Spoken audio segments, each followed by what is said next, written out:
When the others had been excused to go out for mid-morning play, John had to go and stand by Miss Plimsoll's desk. "John," Miss Plimsoll said, "you mustn't make up silly stories to excuse your failures. I must have the truth. What did you do with your pencil?" "This is it," John said, showing Miss Plimsoll the pointed stick of chocolate. "Really, it is. It's changed." "What do you mean, it's changed?" Miss Plimsoll demanded. "That's my pencil," John tried to explain, "only it isn't the same anymore. Nothing stays the same today if I put it in my mouth.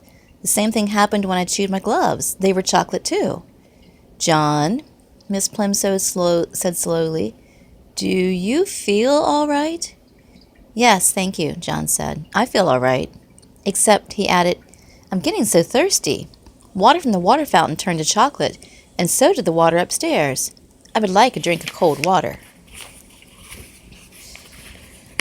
"Yes, John," Miss Plimsoll said. She suddenly looked pale. "You run out and play with the others. I'm going to have a talk with the nurse.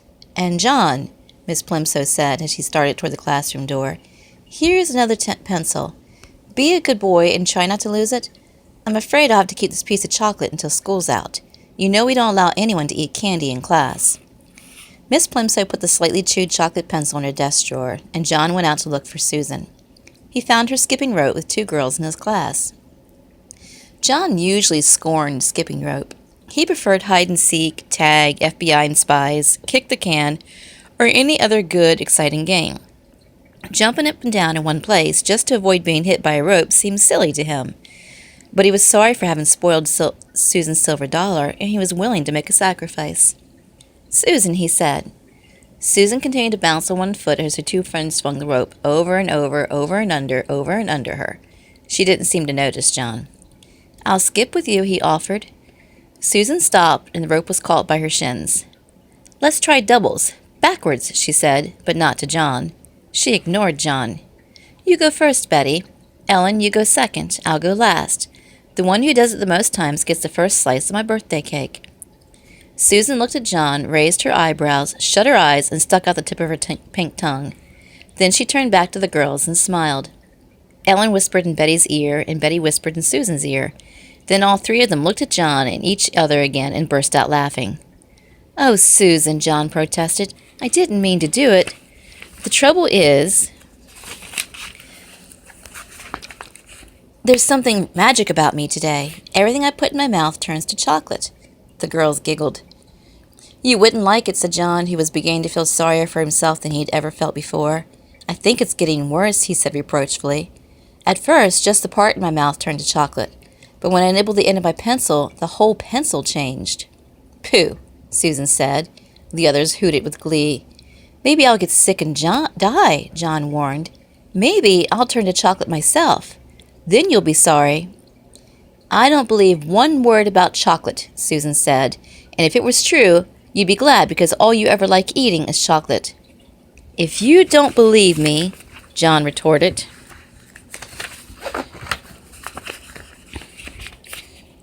"just give me that skipping rope and I'll prove it." The girls looked questioning at each other for an instant, but as they hesitated, the bell rang and it was time to go back to the classroom. The rest of the morning passed slowly for John. He was afraid that his mother was going to be cross about the missing gloves. She might not accept the excuse that he had eaten them. He regretted his messed-up arithmetic test. He was sad about Susan's anger and disbelief. And he was getting terribly thirsty. Once during geography and once during art, he was excused to get a drink of water. Both times, however, he swallowed nothing but sweet chocolate. His mouth was getting stickier and sweeter and drier by the minute.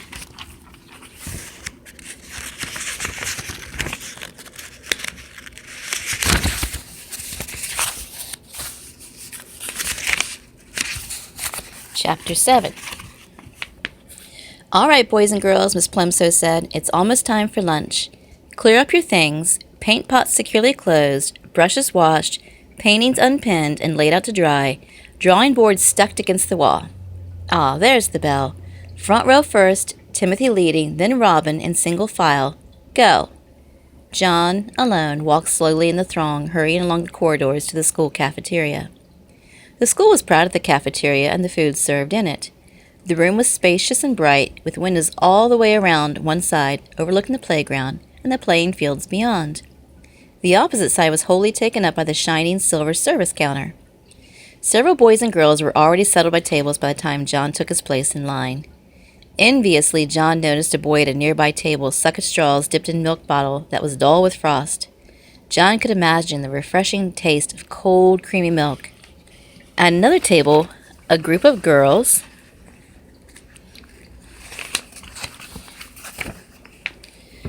were eating red fat cherries. John could almost feel the firm fruit on his tongue and the pleasure of biting through the tart, juicy pulp. The cherries must taste good. They must be thirst-quenching. John unhappily took a tray from the pile and slid it along the rails in front of the top of the counter. He put a paper napkin, a glass, and a gleaming spoon, a knife, and a fork on the tray. It hardly seemed worth the while, but he felt he might as well try the food and drink. Perhaps, if I eat a different way, without letting anything touch my lips, he muttered, my lunch won't all change to chocolate. He was not very hopeful. What? Asked the boy standing next to him. Nothing, John said. I thought I heard you say something about chocolate, the boy said. I hope this is the day for chocolate cream pie, he added. That'd be super. On chocolate cream pie days of the past, John had been known to skip the main course so he might spend all his lunch money on dessert. The thought of 4 pieces of chocolate cream pie now suddenly made his stomach feel as though he were on a roller coaster, an uneasy, flibberty-gibberty sensation. John shuddered. Oak, he commented, wrinkling up his nose. The other boy shrugged his shoulders and started to choose his meal. John took a plate of cold chicken and ham, potato chips, and crisp, moist lettuce and tomato sandwich.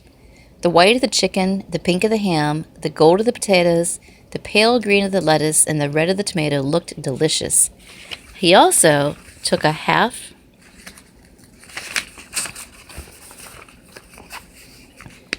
pint of milk, a thick crusted whole wheat roll, and a cool pat of butter, a tumbler of water with ice cubes clinking against the glass, and a dish of fresh fruit, slices of orange and grapefruit and banana and grapes.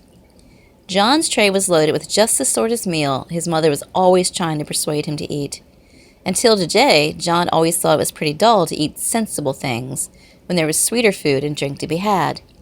Today, however, the sensible things looked most appetizing, and his mouth began to water in its new sticky way. John paid for the lunch with his money his mother had given him, went to an empty table, and sat down. His fingers trembling slightly with eagerness, he cut a slice of lettuce. His fork went through the leaves with a promising crunch.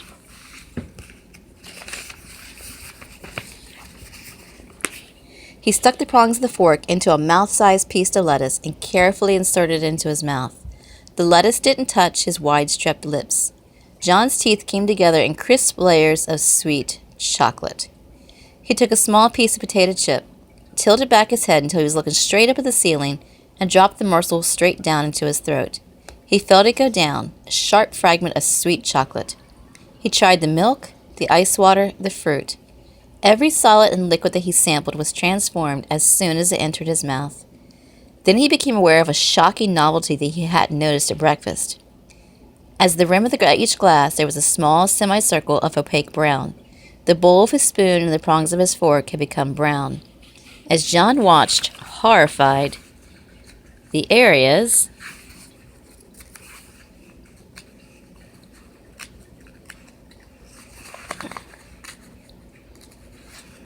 Sorry, Chloe. Fingers aren't working. The areas of magic chocolate slowly spread until at last the glasses and cutlery were all solid chocolate. The trouble was unquestionably growing worse. John's scalp tightened with fear. What am I going to do? He asked himself miserably.